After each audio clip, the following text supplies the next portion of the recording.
Excel TV. Touch yourself now.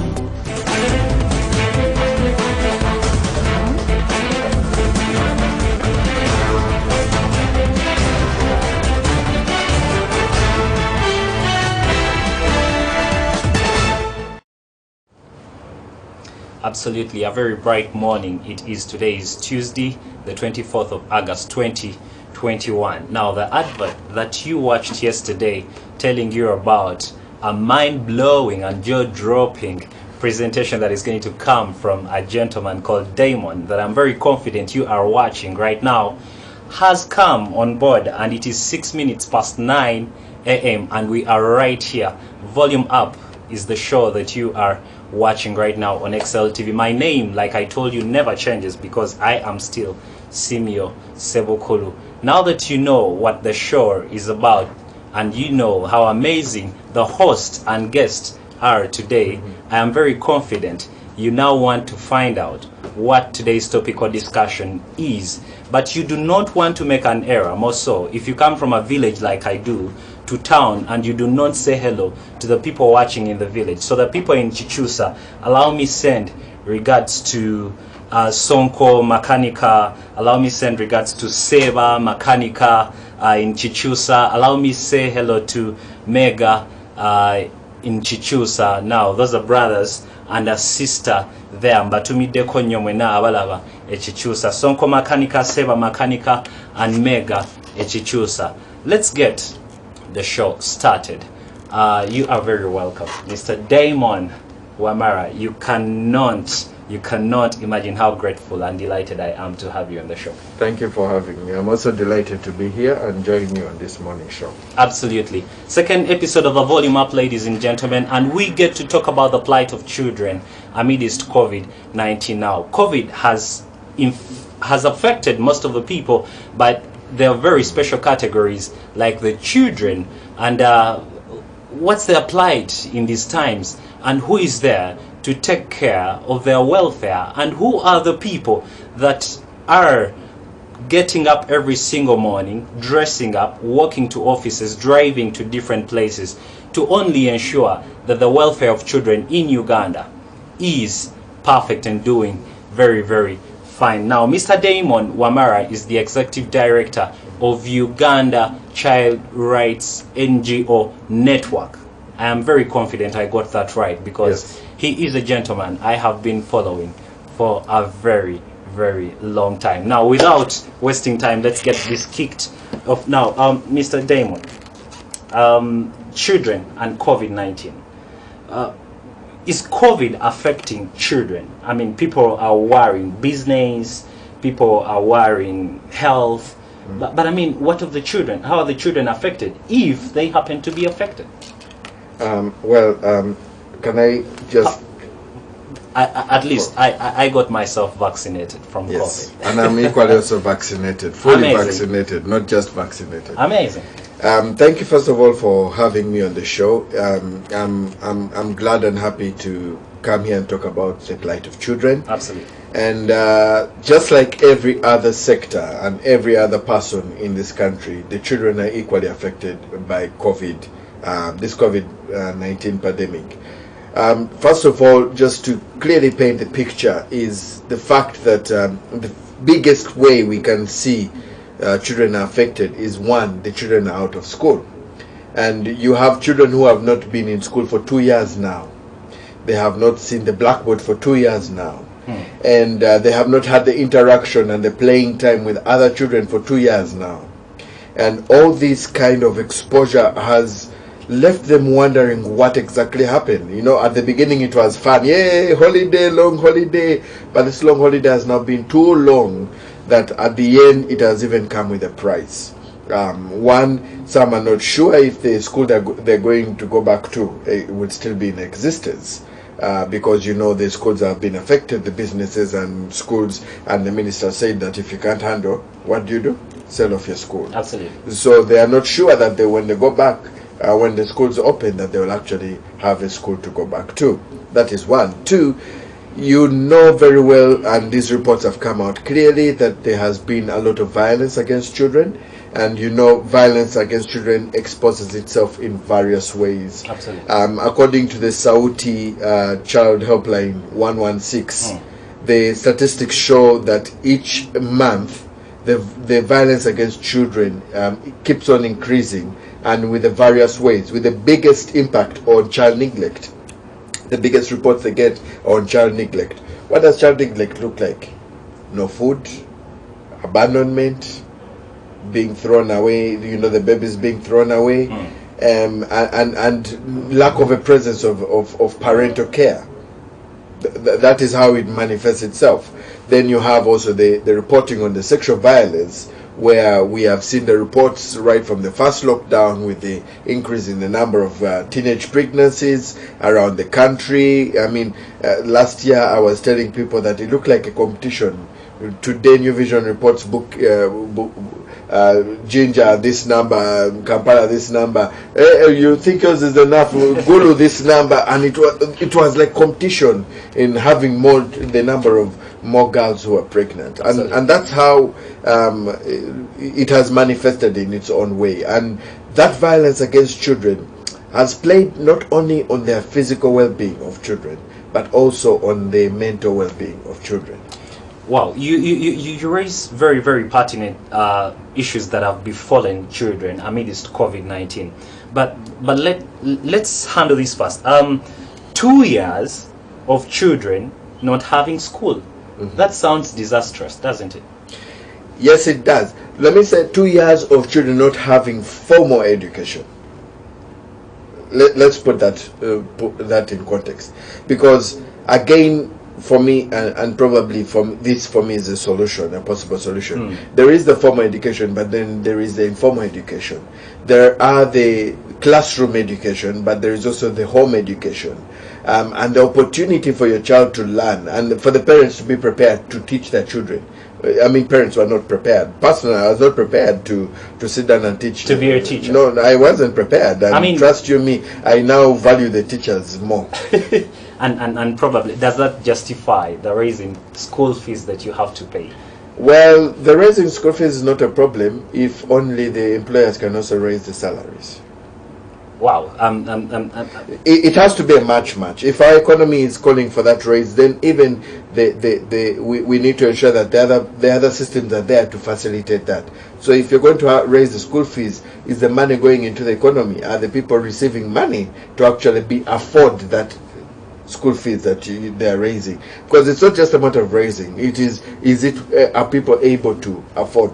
Remember, people have also been in lockdown. Yep. They have not been making any money. Everyone has not been making money. Even the civil society, even the NGOs, once you're not meeting the targets, even the donors don't pay you.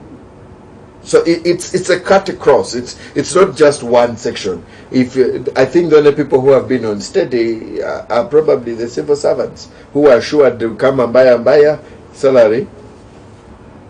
Now, before you can get up to catch yourself a cup of coffee in the comfort of your sitting room, office, or wherever you're watching, you need to understand that we are talking about children. And do not mind the language we are using, because right now I am switching to Uganda. Twogera ku nsonga ez'abaana mu mbeera ya COVID-19. Program gy'olaba ye volume up, era ng'omukulu gwendi naye ye Damon Wamara. Omukulu ono yakulira ekitongole ki Uganda Child Rights NGO network. Ekitongole kino kye kitaba ebitongole ebirala byonna ebikola ku nsonga ez'abaana. Nkakasa ekyo kye kintu ky'oyagala okubanga owuliriza essaawa ya kaakati n'omwana wo n'omutuuza okusobola okumanya ki kye tulina okukola mu mbeera eno ey'omuggalo, mu mbeera ya COVID, okulaba nga tuvvuunuka n'abaana baffe okulaba nga babeerawo bulungi. Mr. Damon, now for a very long time civil society has been battling with the curriculum. I mean, we're tackling formal education of our children in school. 2 years we are not having children getting formal education, like you rightly put it. Are we missing a thing? I think for me, yes or no, and no. Yes, because right from everyone has kept on complaining, and I think if I asked you the same question, you would say more or less the same thing. what you studied, did you need everything that you studied in primary? Not at all. Some people are wondering, why did I learn about the Alps? What did the Alps help me? Personally, the parts on a fly have never helped me. I mean, I studied that in science. Apart from knowing that a fly exists and it is bad news on your food, that is all that. Anyway, that is one thing altogether. But I think for me, the opportunity, I am a kind of person who looks at the other side of the coin. I don't only look at one side of the coin. There's always another side to a coin. This opportunity for us with the children being at home is also for us to have the informal education. I have seen parents who have taken their children who went back to the village. There was a story that aired on one of the televisions, I don't remember which one, where they were showing this father who had, when they were going to lock down, and that week, you remember they gave a week. Yeah. He quickly got his children and he went to the village with the children. And during that period of time, he taught the children how they can be able to build, make bricks, and then taught the children how to collect firewood, how much firewood it is needed. He taught the children how to pile the bricks, and he was saying that the children have to count the bricks every day. Isn't that mathematics? It is. Having to count. And this is a practical skill where they are actually practically doing something. And you see the children are able to participate in the different aspects, to look at the cooking. They're able to learn how to cook, and they're able to apportion and know that this is enough food for the night, this is enough food. Isn't that mathematics, apportioning, division, multiplication and division, and able to divide and ensure that the source is enough? I mean, all these are forms of education that we have not embraced fully. Look, I have friends who have gone ahead to teach their children backyard gardening and teach them about vegetables and show them where the food they eat actually comes from, the tomatoes, and the children, because now the children have been at home, they have seen the tomatoes grow, they're the ones watering. My child, I planted spring onions, I planted mint, I planted some other fruits, and my son was in charge of ensuring that he picks out the weeds and that he pours water. In the morning he had to do that, and those are responsibilities. But he's seeing where the food is coming from, he's seeing how onions come to being, and now if he's going to learn, go back to school, and he's being taught the parts of the onion, remember there is the ring and all that, it's going to be very easy for him because he has had the practical exposure. So there is the informal. Now that's the informal education I'm talking about. It's not behind the blackboard, but it's opportunity for us to teach our children, the different things. I remember when I was young, my mother had a shop in Container Village, and I used to go to Container Village a lot. And she would even make me count money. When I was as young as 13 years old, she would make me count money. As young as 12 years old, she would make me count money on the side and confirm for her. And I was able to tell what 20,000, what 10,000 is. No wonder I'm not doing badly off in counting money. Amazing. Now, you notice that reports came through, yes, more so last year there during COVID, that there was a very, very great reduction in the school enrollment, especially for the candidate students. We saw senior 4, we saw senior 6. Those that sat were very, very few compared to those that had enrolled earlier. And when we talk about the informal education, isn't it eating up in the space of formal education? I wish it would be eating up, because then we are sure that people will come out with skills. Especially if it is a well-defined informal education kind of setup. But there are many things that can explain the low enrollment. One, we already talked about it, the increased number of teenage pregnancies. Do girls feel comfortable going back to school when they're pregnant? Do they understand? I mean, are they protected at school? Do they have that liberty do they have antenatal care? Is there somebody in the school who understands and is assigned to take care of the girls who are pregnant, ensure that they have a balanced diet at school, ensure that they have enough rest, because they're carrying a baby, they are not going to function like any other child. Absolutely. But there is that one, teenage pregnancies, had the number of children reduce going back to school.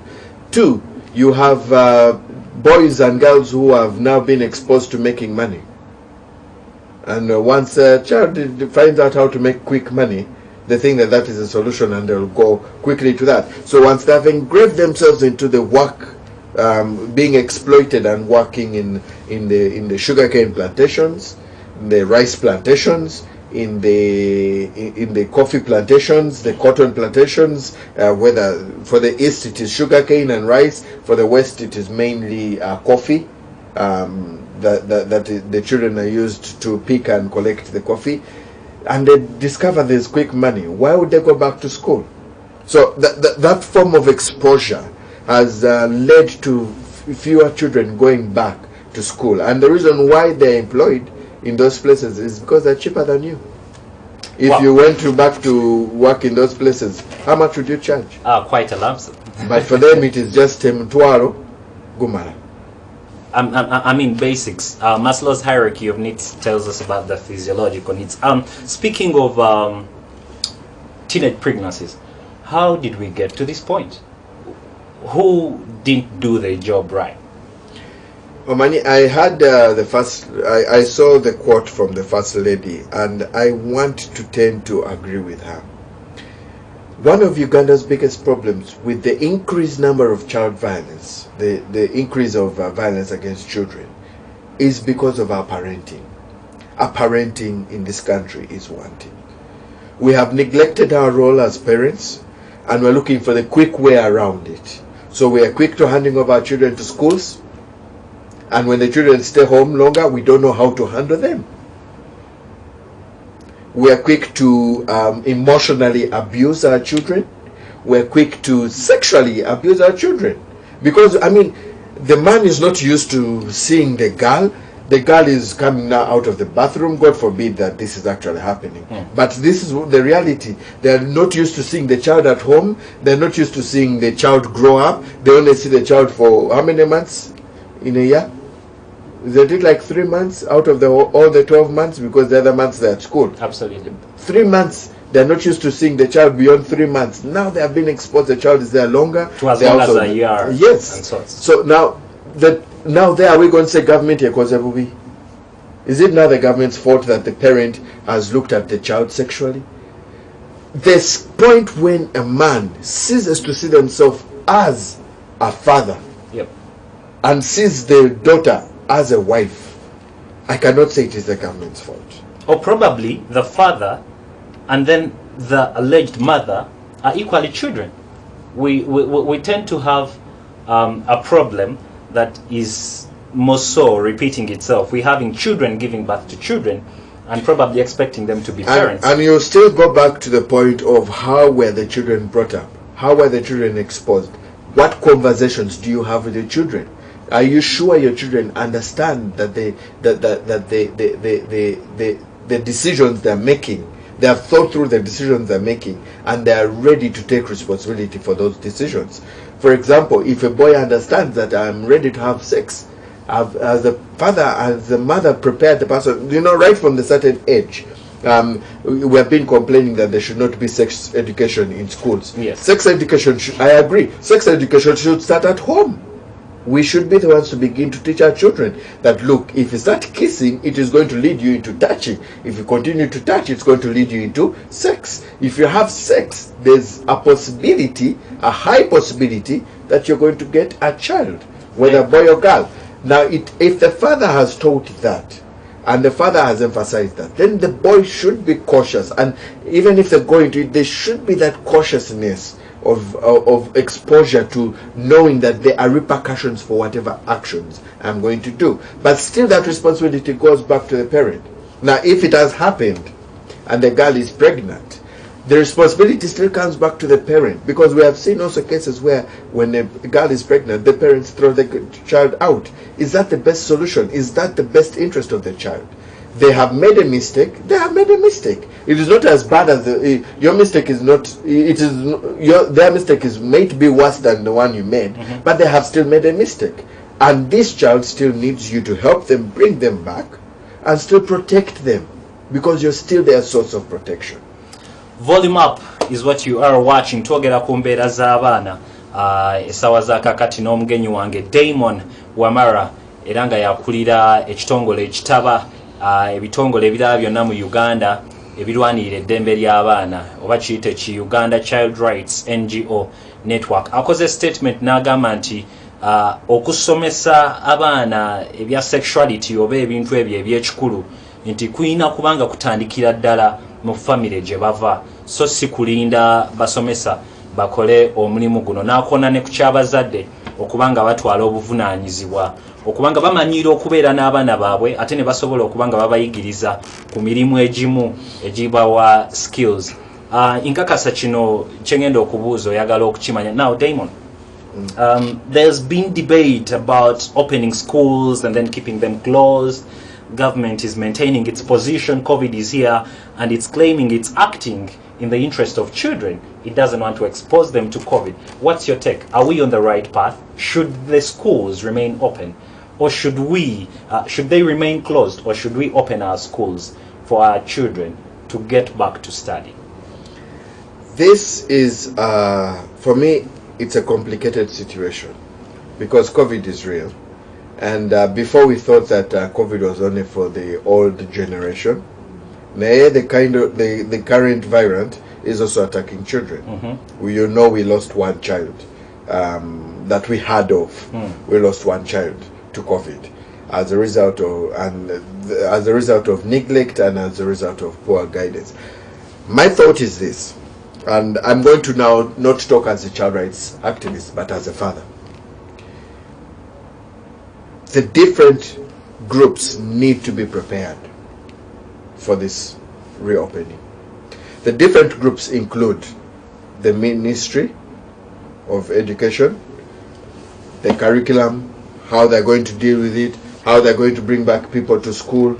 That needs to be dealt with, right? Okay. The schools need to be helped. How do they restart? How do they, they have loans, they have different things. How do they restart? How can they make it a smooth landing for the teachers? Are the teachers vaccinated? Are the teachers prepared to handle COVID situation? Have they been trained on how to handle COVID situations? Because remember, one of the reasons why they close the schools is because the increased number of infections at school. Yeah. There was a shootout. We had quite a plethora yes, of cases. Yes. For me, I even think that majority of those numbers that we were seeing were actually cases of children who even took back the virus to their homes and infected their full families. Government claims if teachers are vaccinated, then it's safe for the children. Simba Okati, you still need to prepare also the children. You still need to prepare the children. Is it enough to tell the child, put on your mask? You come here, why aren't you putting on your mask? Put on, is it enough? Are the children well educated? Are they well knowledgeable about the situation? And do they know what they need to do? Do they know the signs themselves? How can we help ensure that we bring down that sophisticated thing of saying wash your hands? How do we bring it down to a young child to understand I get you. and get to do that? How do we bring it to their level? Bring it from the up level to their level to understand what they need to do. That is 3. Whose responsibility is this? A little bit. We'll get there. Okay. But 4, the parents. Are the parents well knowledgeable what they should do? Are we aware of what is going to happen? In case anything happens, in case our child falls sick, what do we do? What is the system? Has Ministry of Health prepared for us to know that as soon as you get this situation, you do ABCD if it is for a child? We know what it is if it is for a person who is at home. We know what it is if you're exposed. But is it going to be the same for the child? Do we have a special line for the children so that we ensure that the children get quick, those are questions, and I think these are questions in many parents' heads. Absolutely. And if we bring all these conversations to the table and all these key players understand, then your question on who is supposed to do it will be answered. 1, it is the children themselves. Remember, the children are advocates for themselves too. 2, it is the Ministry of Education to provide the material, to provide a simplified material for the children to understand. 3, the teachers, they are the ones who protect the children at school. 4, even the parents. So everyone, we have the role of ensuring we help our children understand. If the message they hear from home along the road in the school is the same, this is how you put on your mask, this is how you do this is how you do ABCD, the child is not going to think that one person is against the other. So I think it is about bringing even the parents to understand. This is how, even for the parents to understand at school, that this is how we're going to handle. If your child is sick, we are not going to allow you to see your child. We have an isolation place. We have identified the room that is isolation, that Ministry of Health will come. If those systems are there, even a parent, when the parent hears that my child is sick, then they're able to provide the needs to the school so that the school can take care of the child, and the child is in isolation. Has that all been thought out? So there needs to be a stakeholders exactly engagement. Absolutely. We seem to be due for a break, ladies and gentlemen. The beauty about this job is I get to pose the questions on your behalf, and then the person in that seat gets to answer those questions. However, not just me alone, but the gentleman in the control room by the name Daniel equally has a job to do. And that is to take me to a quick break.